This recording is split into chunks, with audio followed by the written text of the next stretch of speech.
কলকাতা বস্তির শহর হয়ে গিয়েছে। অনুপ্রবেশকারীদের এই বস্তিগুলোয় জায়গা করে দিয়েছেন মমতা বন্দ্যোপাধ্যায়। বিস্ফোরক অভিযোগ করেছেন অমিত শাহ। দমদম উত্তরে বিজেপি প্রার্থীর সমর্থনে নিউ ব্যারাকপুরের সভা থেকে অমিত শাহ বলেছেন, এই ভোট বিজেপি প্রার্থীদের জন্য নয়, পশ্চিমবঙ্গকে অনুপ্রবেশকারীদের হাত থেকে মুক্ত করার ভোট।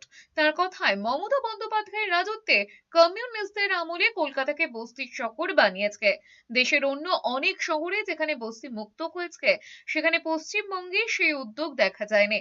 তার দাবি, তৃণমূল সরকার বস্তিতে অনুপ্রবেশকারীদের জায়গা দিয়ে ভোট ব্যাংকের রাজনীতি করেছে। কেন্দ্রীয় স্বরাষ্ট্রমন্ত্রী ফের একবার বলেছেন, তৃণমূল এবং কংগ্রেসের আমলে সন্ত্রাসবাদীদের প্রশ্রয় দেওয়া হতো, বিরিয়ানি খাওয়ানো হতো।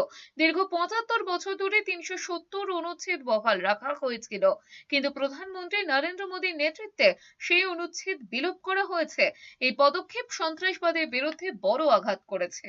पूरे बंगाल को घुसपैठियों से मुक्त करने के लिए वोट डालना है।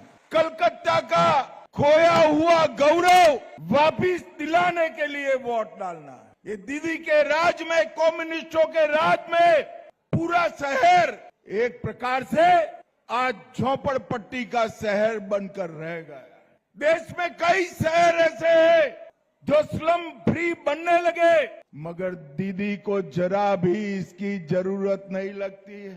ये तो स्लम में घुसपैठिए को बसा बसा कर अपनी वोट बैंक बनाना चाहती है, वोट बैंक बनाना चाहती है।